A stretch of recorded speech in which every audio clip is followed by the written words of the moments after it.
4 দিনের সফরে রাশিয়ার ৩টি যুদ্ধজাহাজ চট্টগ্রাম বন্দরের পতেঙ্গা কন্টেইনার টার্মিনালে পৌঁছেছে। বেলা ১২টার দিকে সেই জাহাজগুলো চট্টগ্রাম বন্দরের সীমানায় আসে এবং তখন তাদেরকে অভ্যর্থনা বা স্বাগত জানায় বাংলাদেশের যুদ্ধজাহাজ খালিদ বিন ওয়ালিদ। এবং এরপর থেকেই কিন্তু আমরা দেখেছি যে রাশিয়ার যে ৩টি যুদ্ধজাহাজ রয়েছে, Rezkiy, hero of the Russian Federation, Aldar Tsydenzhapov এবং পেচেঙ্গা, এই ৩টি নামের ৩টি যুদ্ধজাহাজ ৪ দিনের সফরে, শুভেচ্ছা সফরে চট্টগ্রাম বন্দরে এসেছেন এবং চট্টগ্রাম বন্দরে আসার পর তাদেরকে স্বাগত জানান চট্টগ্রাম নৌ অঞ্চলের চিফ স্টাফ অফিসার এবং কর্মকর্তা নাবিকদেরকে তিনি স্বাগত জানান। এবং এই সময় বাংলাদেশের যে রাশিয়ার রাষ্ট্রদূত রয়েছেন, military, air and Naval attaché এবং চট্টগ্রামস্থ রাশিয়ান অনারারি কনসুল সহ নৌবাহিনীর যে স্থানীয় উচ্চপদস্থ কর্মকর্তারা রয়েছেন তারাও এই সময় উপস্থিত ছিলেন। এবং এটি মূলত একটি শুভেচ্ছা সফর, মূলত দু দেশের সাথে সামরিক যে যোগাযোগ এবং যে সম্পর্ক, সেই সম্পর্ককে এগিয়ে নেওয়ার জন্য কিংবা তাদের সাথে সেই সামরিক তথ্য বা প্রযুক্তিগত বিষয়গুলো আদান প্রদান, পারস্পরিক জ্ঞানের আদান প্রদান এবং একে অন্যের সাথে আরও নিবিড়ভাবে পরিচিত হওয়ার যে ক্ষেত্র, সেটি তৈরি করতেই মূলত এ ধরনের এই সফর করে থাকে। এবং এর আগে আমরা 2023 সালের জানুয়ারিতে দেখেছি যে রয়্যাল নেভির যুদ্ধজাহাজ, অর্থাৎ যেটি যুক্তরাজ্যের যুদ্ধজাহাজ, সেই যুদ্ধজাহাজ বাংলাদেশের এই চট্টগ্রাম বন্দরে এসেছিল এবং একই সাথে একই বছরের শেষের দিকে অর্থাৎ নভেম্বরে আমরা দেখেছি রাশিয়ার একটি বিশেষ নৌবহর, তারাও শুভেচ্ছা সফরে চট্টগ্রাম বন্দরে আসে এবং পরবর্তীতে 2024-এর জুনে আমরা দেখেছি যে ভারতীয় যুদ্ধজাহাজও কিন্তু যেই সম্প্রীতির সফরে চট্টগ্রাম বন্দরে আসে এবং চট্টগ্রাম বন্দর ভ্রমণ করে। এবং এই সকল ভ্রমণে সচরাচর যারা বিভিন্ন দেশে যে সকল যুদ্ধজাহাজ আসে, সে সকল জাহাজের যারা কর্মকর্তা, নাবিক এবং যারা সৈনিকরা আসেন, তারা মূলত নৌবাহিনীর সাথে অবস্থান করেন এবং নৌবাহিনীর বিভিন্ন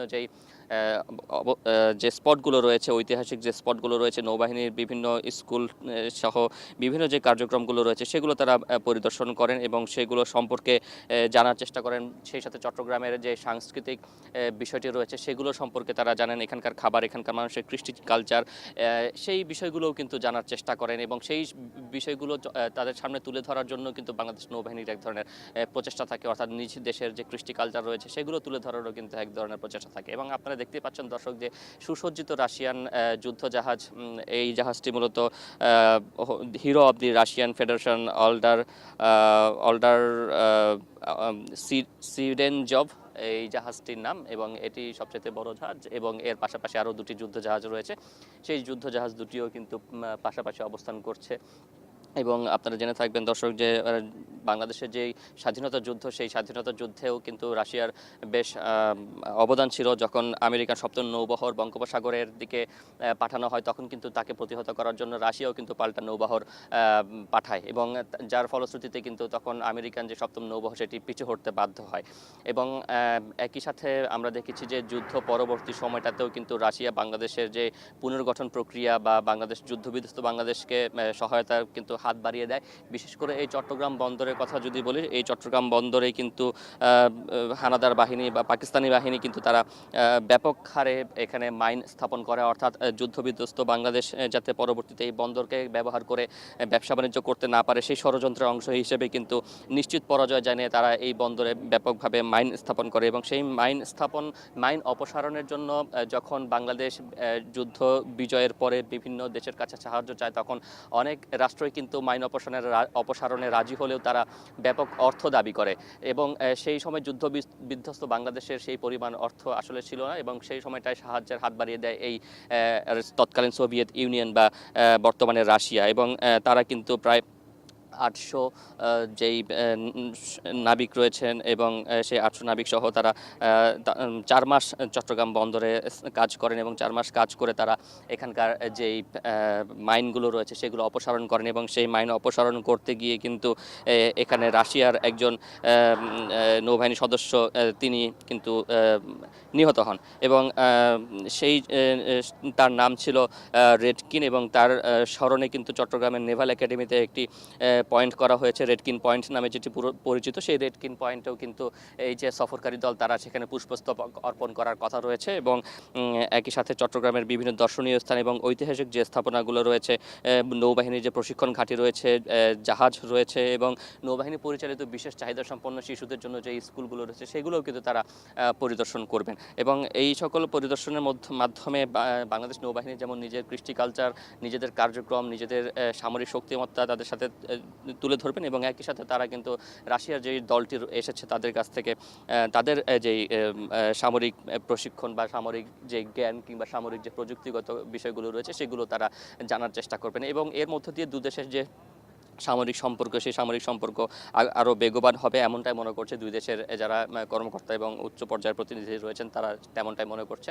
এবং এই সফরগুলোর মূল উদ্দেশ্যই কিন্তু আসলে সেটি। এবং যেহেতু রাশিয়ার সাথে বাংলাদেশের জন্মলগ্ন থেকে একটি ঐতিহাসিক সম্পর্ক বিদ্যমান, সেই কারণে রাশিয়ার 3টি যুদ্ধজাহাজ একত্রে যখন বাংলাদেশের চট্টগ্রাম বন্দর সফর করছে, সেটি স্বাভাবিকভাবে কিন্তু ঐতিহাসিক একটি গুরুত্ব বহন করে। এবং সেই গুরুত্ব বহন করে এই কারণে যে বোঝা যাচ্ছে যে বাংলাদেশের স্বাধীনতার এত বছর পরেও কিন্তু বাংলাদেশের জন্মলগ্ন থেকে রাশিয়ার সাথে যে সেই সম্পর্কটি আরও এগিয়ে গিয়েছে এবং সেই সম্পর্কটি আরও দৃঢ় হয়েছে। এবং সেই জায়গা থেকেই কিন্তু মূলত এই যে রাশিয়ার যেই 3টি যুদ্ধজাহাজের সফর সেটিকে বেশ তাৎপর্যপূর্ণ বলে মনে করা হচ্ছে। এবং শুধুমাত্র রাশিয়ার যুদ্ধজাহাজ এভাবে চট্টগ্রাম বন্দরে কিংবা এর আগে অন্যান্য দেশের যুদ্ধজাহাজ চট্টগ্রাম বন্দরে বাংলাদেশে সফর করেছে তেমনটি নয়, বাংলাদেশ থেকেও কিন্তু বিভিন্ন সময়ে যুদ্ধজাহাজ করে বিশেষ প্রতিনিধি দল বিশ্বের বিভিন্ন দেশে তারা ভ্রমণ করতে যান। মূলত সেখানেও সেই একই উদ্দেশ্য থাকে যে পারস্পরিক যে সম্প্রীতি রয়েছে, পারস্পরিক যে সৌহার্দ্যপূর্ণ সম্পর্ক রয়েছে, সামরিক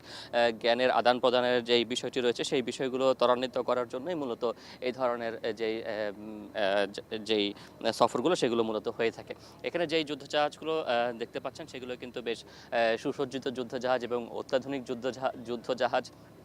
বাংলাদেশের যারা নাবিকরা রয়েছেন, নৌবাহিনীর সদস্য যারা রয়েছেন, তারাও এই যুদ্ধজাহাজগুলো দেখবেন, পরিদর্শন করবেন, এগুলো সম্পর্কে জানবেন।